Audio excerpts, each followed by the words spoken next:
El Renacimiento. Fue un movimiento cultural que se produjo en Europa Occidental durante los siglos XIV, XV y XVI. Fue un periodo de transición entre la Edad Media y el mundo moderno, el cual fue fruto de las ideas de humanismo. En este se rechazó la cultura medieval, la cual fue centrada en Dios y se sustituyó por una cultura humanística, es decir, una cultura centrada en el hombre concebido como inicio y fin de las cosas. Toda la Europa de Occidente toma parte ahora en el movimiento de las artes y las letras. La recepción de los gustos italianos se generaliza. Los grandes maestros surgen ya no solo en Italia, sino en todo el ámbito de las monarquías occidentales.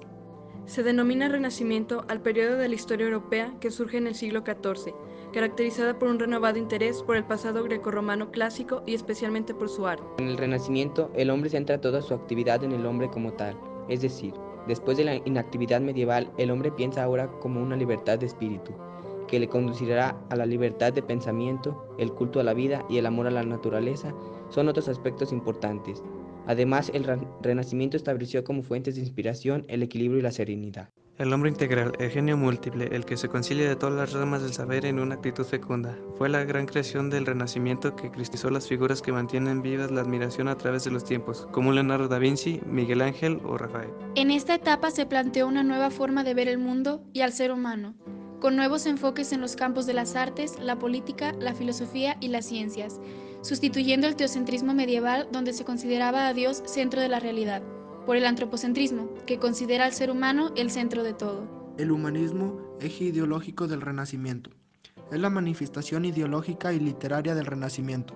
Los hombres del Renacimiento trabajaron con mucho entusiasmo en estudiar metódicamente las obras de la antigüedad, explorando ruinas, exhumando manuscritos y salvando de su destrucción valiosos documentos. Para ello recibieron la protección de príncipes y pontífices, que le estimularon en sus investigaciones. Primeramente se sintió interés tan solo por los autores y el arte latina, pero pronto se llegó a su fuente, o sea, el arte y la cultura griega. Así se desarrolló una mentalidad erudita, crítica y apasionada por las ciencias y las artes, que se centró en el hombre y sobreestimó los valores humanos, de ahí el nombre de humanismo. La sobreestimación de estos valores y los descubrimientos geográficos y técnicos crearon el orgullo y el individualismo del hombre renacentista.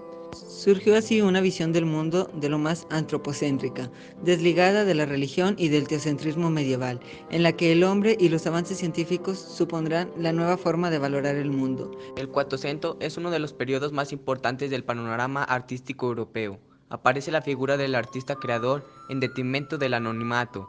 Surge el taller del maestro, quien recibe los encargos de los clientes.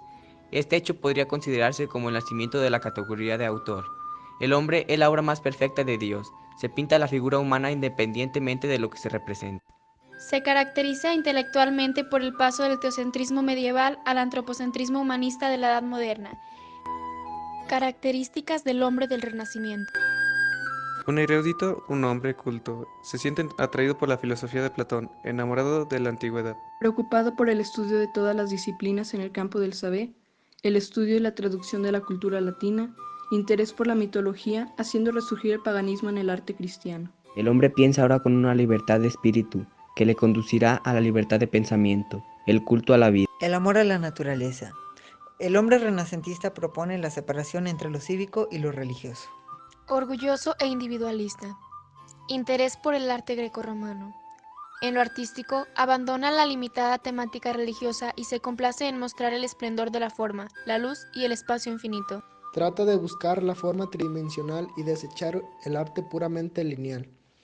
Un interés por el pasado grecorromano con el cual se buscaba volver a dar vida a los ideales que habían inspirado a aquellos pueblos. Aspiró a una renovación en todas las parcelas de la cultura humana, filosofía, ética, moral, ciencia, etc., encaminada a la hechura de un hombre que fuera comprendido y resumen de todas las perfecciones físicas e intelectuales. Composición del humano en el Renacimiento. El cuerpo.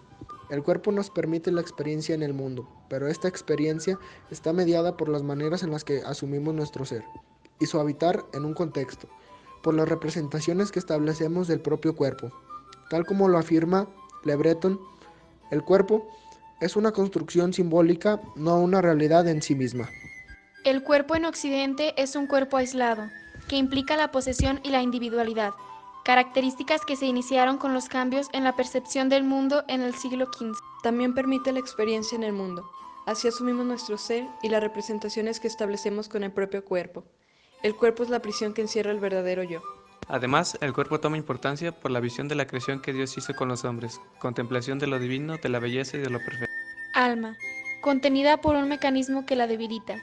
Lo sensible conduce lo humano hacia el pecado, desprecio hacia lo corporal. Y a partir del Renacimiento surge la idea de que el hombre puede ser solo cuerpo sin alma, y se empieza a buscar una explicación científica. Montaigne fue uno de los primeros pensadores que escribió sobre pedagogía y sobre el matrimonio como necesario para criar a los niños. En sus ensayos tocó temas como el suicidio, la práctica médica, la sexualidad, el amor y su opinión sobre la conquista.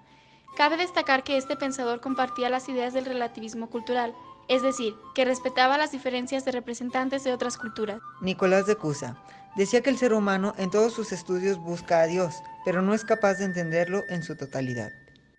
Tomás Moro refleja cómo sería una sociedad ideal. Decía que cada ciudad debía contar con todos los instrumentos posibles para sostener su economía de manera autónoma y dio inicio al pensamiento utopista. Francisco de Vitoria.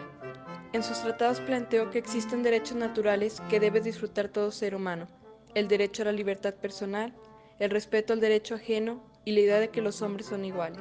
Podemos concluir diciendo que el Renacimiento es la consecuencia de un interés por el pasado grecorromano, con el cual se buscaba volver a dar vida a los ideales que habían inspirado a aquellos pueblos, además de que trajo cambios importantes en el pensamiento humano y su figura. Esperemos que este video haya sido de su agrado y que les hayamos ayudado a saber más del Renacimiento. Gracias.